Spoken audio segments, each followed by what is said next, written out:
جی مبارک ہو، آپ کا نیا چینل لانچ ہو گیا یہ ABN، مبارک۔ بسم اللہ الرحمن الرحیم، السلام علیکم جی۔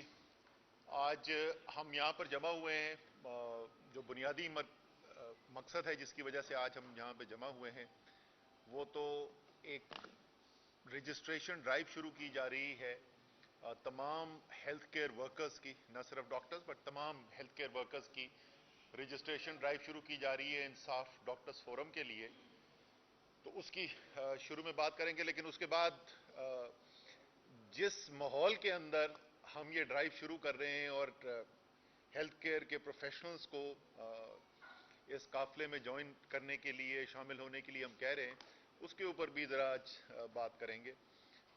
تو سب سے پہلے تو تمام جتنے بھی ہمارے ہیلتھ کیئر ورکرز ہیں پاکستان کے ہر کونے میں پھیلے ہوئے، اور جو اوورسیز پاکستانیز ہیں جو ہیلتھ کیئر کے شعبے سے منسلک ہیں، ان سب کو عمران خان صاحب دعوت دینا چاہتے ہیں کہ آ کر انصاف ڈاکٹرز فورم کا یہ حصہ بنے۔ ویسے مدیر آپ کو اس کا نام بھی ریوزٹ کرنا چاہیے، اس کا نام انصاف ہیلتھ کیئر فورم بنا دینا چاہیے instead of just doctors forum.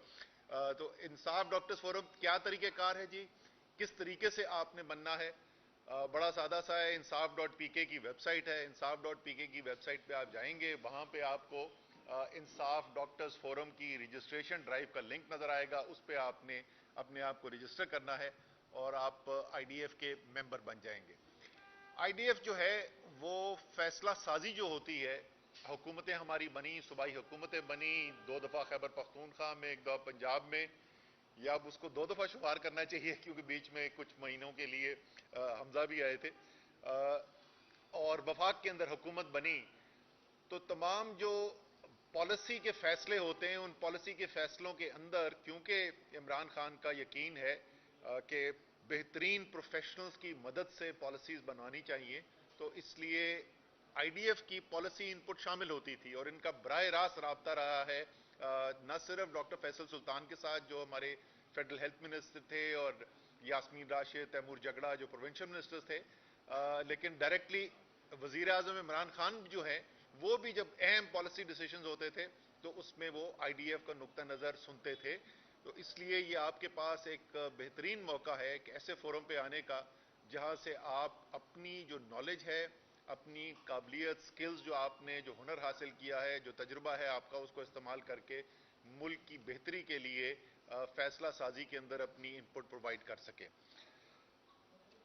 اور یہ کس وقت پہ آپ کو یہ دعوت دی جا رہی ہے، خصوصی دعوت آج یہ اور زیادہ اہم کیوں ہے؟ کیونکہ ملک کے ہر طبقے کے لیے اس وقت یہ سمجھنے کی ضرورت ہے کہ پاکستان جو ہم کہتے ہیں نا نازک وقت سے گزر رہا ہے، نازک وقت سے نہیں گزر رہا ہے، انشاءاللہ تعالی وقت تو مضبوط ہوگا، لیکن تاریخ ساز وقت سے ضرور گزر رہا ہے، اور اس وقت پاکستان بالکل واضح دورائے پہ کھڑا ہوا ہے، اور یہ سفر جو ہے وہ پچھلے چند ماہ سے جاری تھا، اور اب بالکل تقریباً وہاں پر بات آ گئی ہے کہ میرے خیال میں یہ جو ہفتہ ہے، یہ ہفتہ جس میں ہم بیٹھے میں، اور زیادہ سے زیادہ اگلے ہفتے جو ہے پاکستان کے مستقبل کی سمت کا تعین ہونے والا ہے۔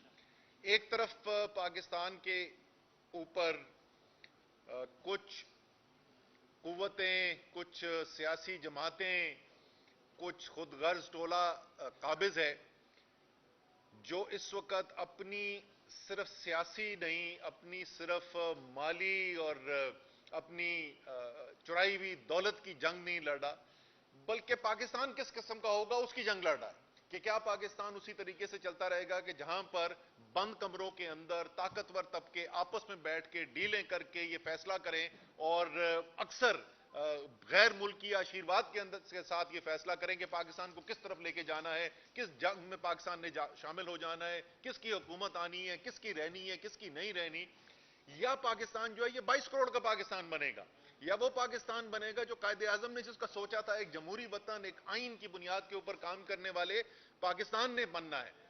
اور اس وقت جو 22 کروڑ ہیں وہ تو فیصلہ کر بیٹھے، اس میں تو کسی کو کوئی شک نہیں ہونا چاہیے کہ 22 کروڑ پرانی تنخواہ پر نوکری کرنے کو تیار نہیں ہے، اور یہ فیصلہ ہو چکا ہے کہ اب جو ہم نے ملک کو چلانا ہے وہ آئین کی بنیاد پہ چلانا ہے، وہ جمہوریت کی بنیاد پہ چلانا ہے، اور یہی وہ خوف ہے جو نظر آ رہا ہے کہ قوم فیصلہ کر کے بیٹھ گئی ہے، یہی وہ خوف ہے جس کی وجہ سے آج کل آپ کو ایسے ایسے اقدامات نظر آ رہے ہوں گے جس سے پریشانی بھی آپ کو ہوتی ہوگی.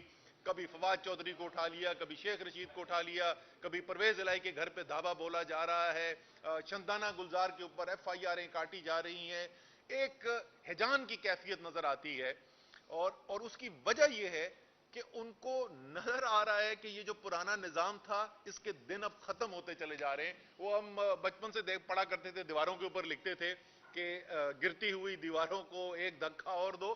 وہ دھکا آ گیا، یہ دیوار گر رہی ہے، اب یہ جو مرضی کر لیں، جتنی مرضی کوشش کر لیں، یہ روک نہیں سکتے. کیونکہ وہ کہتے ہیں، انگریزی میں کہتے ہیں idea whose time has come cannot be stopped. یہ وہ فیصلہ ہے جو قوم کر بیٹھی ہے، اس کو اب کوئی روک نہیں سکتا، چاہے کتنا اپنے آپ کو طاقتور سمجھتا ہو، وہ اس کو روک نہیں سکتا. جب ایک 22 کروڑ کی قوم، ایک غیرت مند دلیر قوم فیصلہ کر لے تو اس کے فیصلے کو روکا نہیں جا سکتا.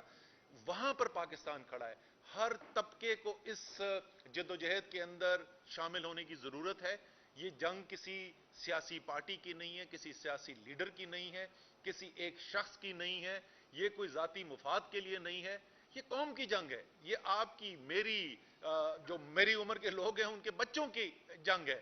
تو اس کے اندر آپ کا حصہ لینا، اور ہر طریقے سے ہر شخص جو ہے اس کو ایک ہی طریقہ کار نہیں ہے اس کو اس تحریک کے اندر شامل ہونے کا، اس آزادی کی جنگ کے اندر حصہ لینے کا. اگر آپ شعبے کے اندر مہارت رکھتے ہیں تو یہ جنگ تو جیسے میں نے کہا یہ تو پاکستان کی قوم نے جیتنی ہے، پاکستان کی عوام نے جیتنی ہے، تو لکھ دیا جا چکا ہے، اس کی تو فکر نہیں ہونی چاہیے. لیکن آگے پھر پاکستان کو واپس پیروں پہ بھی تو کھڑا کرنا ہے نا. واپس جو اس وقت زخمی قوم ہے اس کے زخم بھی تو بھر رہے ہیں نا. تو ہر شعبے کے اندر بشمول ہیلتھ کیئر کے شعبے کے ہمیں ضرورت ہے کہ پاکستان کے وہ لوگ جو دل میں رکھتے ہیں، پاکستان کی لگن رکھتے ہیں، پاکستان کے لیے کی بہتری دیکھنا چاہتے ہیں، جنہوں نے اپنا مستقبل پاکستان کو بنایا ہوا ہے، وہ سب مل کر اس کاوش کے اندر حصہ لیں. آخری حصہ جس کی میں بات کروں گا وہ ہے اس وقت معیشت کی صورتحال. اس وقت آئی ایم ایف کا مشن یہاں پر آیا ہوا ہے اور آئی ایم ایف کے ساتھ حکومت کے مذاکرات چل رہے ہیں. اور جیسے اس حکومت کی باقی تمام چیزیں ہوتی ہیں، جھوٹ کے پاؤں نہیں ہوتے، تو اسی طریقے سے یہ پورا آئی ایم ایف کا جو معاملہ ہے اس کے اوپر ایک عجیب و غریب آج کل ہم ٹیلی ویژن کے اوپر کہانیاں سنتے ہیں. ذرا سا واپس یاد دلا دیں کہ پاکستان جو ہے جس وقت حکومت عمران خان کی ختم ہوئی، جس وقت بیرونی مداخلت کی بنیاد کے اوپر ایک رجیم چینج آپریشن کیا گیا اور اس رجیم چینج آپریشن کے لیے عدم اعتماد کا ووٹ لایا گیا، تو اس وقت 7th review I am F کا چل رہا تھا. اس کے بعد اس کے حتمی سٹیجز کے اندر تھا جس کے اندر بات چیت جاری تھی.